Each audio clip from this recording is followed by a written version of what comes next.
Située à l'extrémité d'une péninsule et s'étendant sur 40 km de long, et entre 4 et 12 km de large, la flèche de Kinburn ne semble pas être un territoire vital à première vue, mais elle l'est. Cette petite parcelle de terre s'avance dans la mer Noire, c'est vrai, et c'est le point d'entrée dans le fleuve Dnipro, qui serpente jusqu'à Kiev. La Russie contrôle la flèche depuis 2022. Les forces de Poutine sont désormais en fuite. Les sbires de Poutine, épuisés, s'éloignent le plus loin possible de la flèche de Kinburn, la queue entre les jambes. La Russie a été forcée à une retraite humiliante à cause d'une stratégie ukrainienne dévastatrice qui les a affamés et a causé d'énormes pertes. Une des plus importantes retraites russes de la guerre est en cours. C'est sans doute la plus grande défaite de Poutine à ce jour. Le 8 juin, le groupe partisan ukrainien Artesh a publié sa dernière information sur l'armée russe sur Telegram. Artesh est intéressant, même s'il ne fait pas officiellement partie de l'armée ukrainienne. Le groupe compte des agents clandestins opérant avec le renseignement militaire ukrainien pour mener diverses missions, du sabotage à la reconnaissance, pour l'Ukraine. Et sur la flèche de Kinburn, les agents d'Artesh ont vu quelque chose que personne n'aurait pu imaginer en 2022. Les soldats russes se retirent de la flèche. Un territoire stratégique clé est sur le point de retomber entre les mains de l'Ukraine pour la première fois depuis que Poutine a lancé sa guerre brutale. Artesh affirme qu'il dispose d'un agent opérant au sein du quartier général du groupement de forces russes du Dnipro, et cet homme infiltré a apporté un éclairage intéressant sur ce qui se passe sur la flèche de Kinburn. Les unités du 337e régiment abandonnent leur position. Les opérations de ravitaillement se sont complètement arrêtées. La livraison de munitions, de carburant et de nourriture a cessé, affirme Artesh dans un message sur Telegram, ajoutant « En raison de pertes importantes en personnel, les unités du 337e régiment sont retirées du littoral, ainsi que des parties nord et ouest de la flèche. Les groupes de tir n'arrivent pas à abattre les drones des forces de défense ukrainiennes et les pertes augmentent. » Quelques indices expliquent pourquoi les soldats russes fuient un territoire aussi vital. Des frappes de drones dévastatrices contre le personnel et la stratégie ukrainienne de moyenne portée, qui coupent les approvisionnements, en sont la cause. Ce sont là deux problèmes majeurs pour les forces russes du Dnipro. Mais Poutine et ses commandants ont également créé un fardeau pour le 337e régiment, alors qu'ils s'efforcent désespérément de répondre aux offensives ukrainiennes ailleurs. La Russie a vidé ce régiment de ses effectifs pour renforcer ses troupes en difficulté à Zaporijia face à la contre-attaque ukrainienne. Sur la flèche de Kinburn, seuls les traînards sont restés. Les soldats qui ne sont pas jugés assez forts pour participer à une bataille clé sur la ligne de front sont tout ce qu'il reste sur ce minuscule bout de territoire, et c'est un véritable problème. Ces soldats sont isolés. Ils savent qu'aucun renfort n'arrivera, car leur régiment est démantelé de l'intérieur par leur propre commandant. Il ne leur reste qu'à mourir sous les drones ukrainiens, ou fuir loin de leur position. C'est fuir ou mourir pour le 337e régiment, et si l'on en croit l'agent infiltré d'Artesh, de nombreux soldats qui étaient stationnés sur la flèche choisissent sagement la première option. Le résultat, c'est qu'une force massivement réduite essaie de tenir un territoire clé. Même si des alliés désertent quand nous sont déplacés ailleurs sur le front, la Russie ne tiendra pas longtemps. Les unités isolées sur la langue de terre sont vulnérables aux drones ukrainiens et peineront à obtenir vivres et munitions nécessaires pour riposter. Comme le dit Artesh, seuls les restes des unités restent sur la langue de terre, incapables de défendre. Le système logistique des occupants dans ce secteur s'est complètement effondré. Ce n'est pas qu'une humiliation pour Poutine et ses sbires, c'est une catastrophe que la Russie aurait dû prévoir depuis longtemps. Aussi petite soit la flèche de Kinburn dans la guerre, c'est aussi un territoire difficile à tenir pour la Russie. Située au bout d'une péninsule, la Russie a peu d'options terrestres pour atteindre la flèche de Kinburn. Peu de routes mènent à ce territoire. La Russie pouvait aussi ravitailler ses troupes via la mer Noire, mais ce n'est plus une option. D'après la Fondation Carnegie pour la paix, l'Ukraine contrôle plus de 60% de l'espace d'opération en mer Noire, après une campagne navale brillante, menée sans navires de guerre, mais avec de nombreux missiles et drones. La flotte de la mer Noire s'est éloignée au maximum des armes ukrainiennes, rendant toute mission vers la flèche de Kinburn très risquée.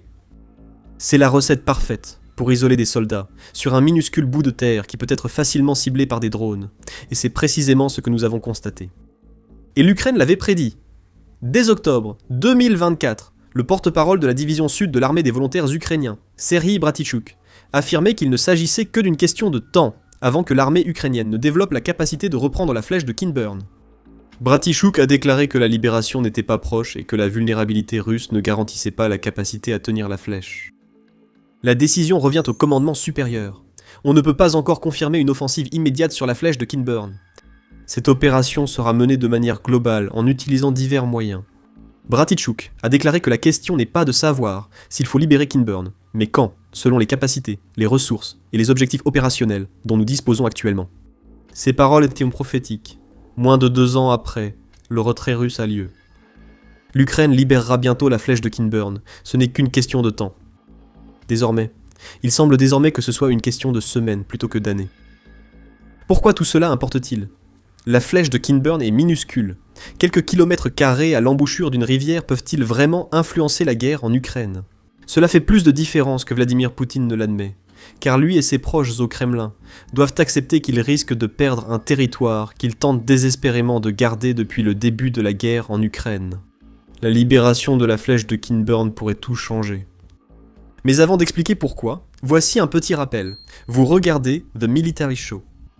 C'est le genre d'analyse que vous voulez voir. Assurez-vous de vous abonner à la chaîne pour ne jamais manquer l'une de nos vidéos. Pour saisir l'importance de la flèche de Kinburn, examinons brièvement son histoire récente. Comme le souligne le Kyiv Post, les forces russes occupent la flèche de Kinburn depuis les premiers mois de l'invasion russe en 2022, et jusqu'à présent, il s'est avéré très difficile de les en déloger. L'Ukraine a essayé à plusieurs reprises.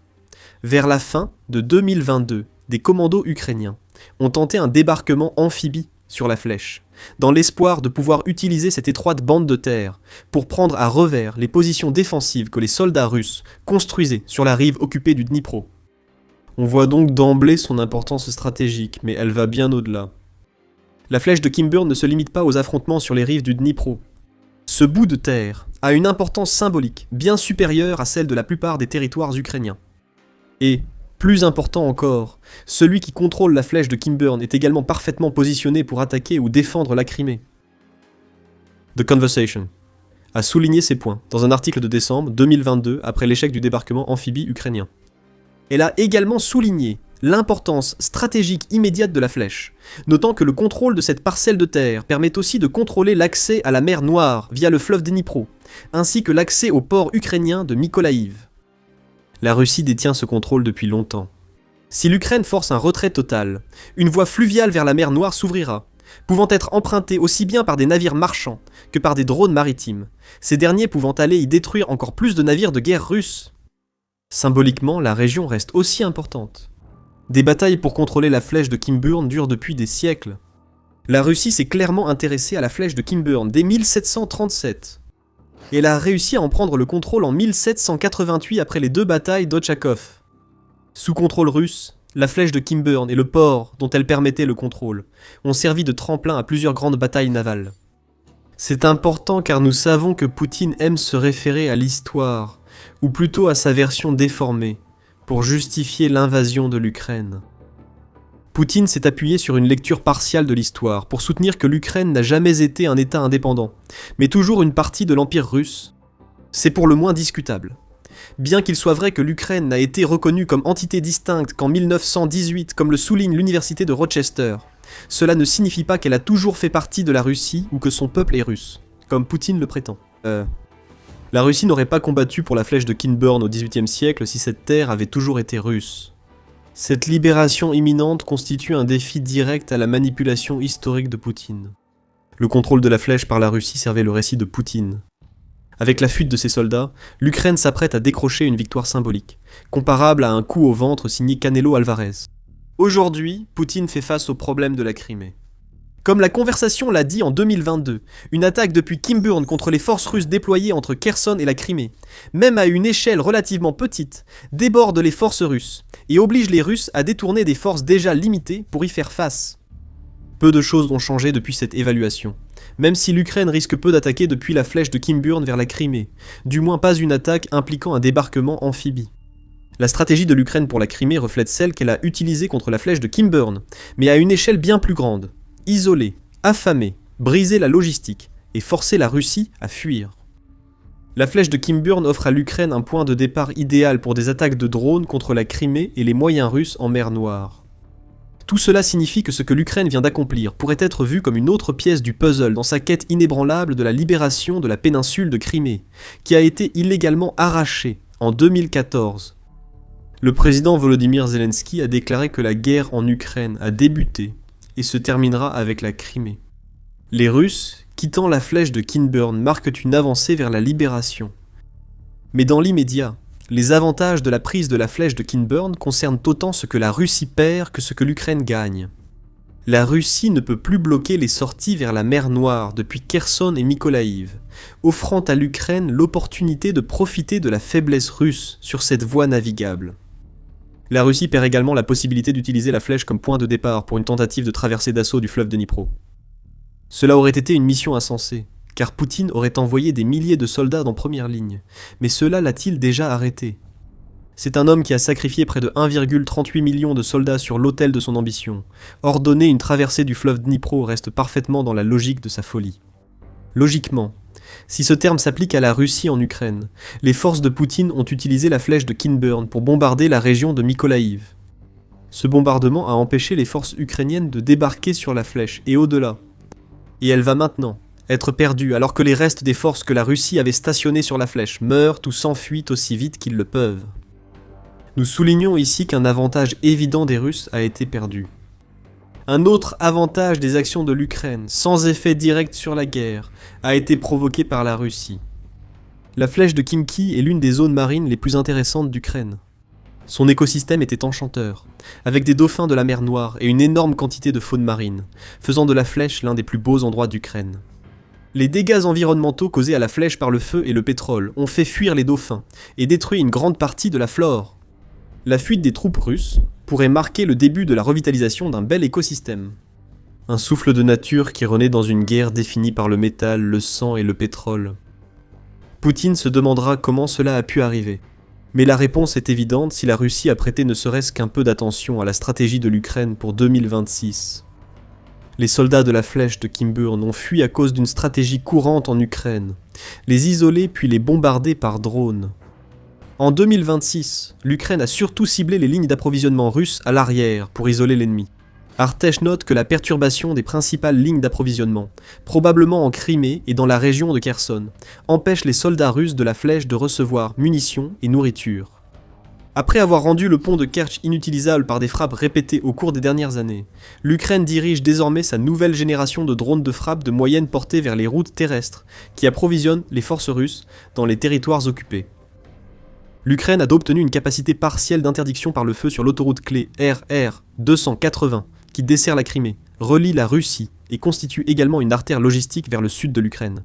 Le contrôle total des routes de ravitaillement russes reste lointain, mais les drones ukrainiens rendent chaque trajet risqué, causant des retards, surtout après la destruction de ponts et de routes.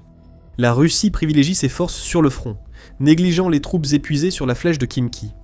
On voit les conséquences avec la fuite des Russes. Avec l'annonce de son programme de blocus logistique, où l'Ukraine investira près de 120 millions de dollars pour soutenir les unités qui paralysent la logistique russe, il est judicieux de fuir. La situation de l'approvisionnement sur la flèche ne va faire qu'empirer. Il vaut mieux tourner les talons et fuir que de mourir de faim pour un bout de terre, peu importe à quel point cette terre peut être importante pour Poutine. Concernant les drones, peu à dire. Des soldats isolés sur une petite flèche sont facilement ciblés par les drones ukrainiens, comme vu sur la flèche de Kimbert. Les assauts aux amphibies ne sont même plus nécessaires, car l'Ukraine dispose désormais de drones capables de parcourir des centaines de kilomètres pour frapper. Le Kyiv Post indique que les soldats russes sur la flèche peinaient à contrer les drones ukrainiens, d'autant plus que les généraux de Poutine avaient tourné de nombreuses ressources ailleurs. Il est normal que les larbins de Poutine craignent les drones ukrainiens. Le 4 juin, le commandant des forces des systèmes sans pilote, USF, Robert Brovdi, a révélé que l'USF avait éliminé 100 000 soldats russes et frappé 350 000 cibles militaires au cours de la première année de son existence. Et l'USF est loin d'être la seule unité ukrainienne à utiliser des drones. Les monstres volants d'Ukraine sont partout, impossible d'y échapper pour un soldat sur la flèche de Khimki lors de leur arrivée. Ces drones adressent un avertissement au pantin de Poutine sur la flèche. Partez tant qu'il est temps, sinon la prochaine frappe vous sera fatale. Que va-t-il se passer ensuite sur la flèche ? La seule réserve est que les forces russes commencent à se retirer sans être totalement parties. Du moins, pas encore. Le porte-parole des forces de défense du sud de l'Ukraine Vladislav Voloshin, précise qu'il existe 2 routes vers la flèche de Khimki, une goudronnée et l'autre non, et que l'Ukraine cherche à placer totalement ses axes sous contrôle de tir. Ce contrôle sera probablement acquis bientôt, et alors, tous les soldats russes sur la flèche seront perdus. Privés de ravitaillement, ils devront regarder les drones ukrainiens détruire tous les convois ou camions essayant de les rejoindre. Si les soldats restent, Voloshin affirme que l'Ukraine complétera ce contrôle de tir par d'autres frappes de drones. Ce serait idéal s'ils partaient, mais ils ne partiront pas. Il faudra donc agir pour les détruire et les chasser de la flèche de Khimki, dit-il. Les prochaines semaines et mois seront difficiles pour les forces russes. C'est encore le même message. Partez maintenant ou souffrez plus tard. Il reste du travail, mais l'Ukraine est prête. Avec la libération de la flèche de Khimki, elle terminera aussi la dérussification de l'oblast de Mykolaïv.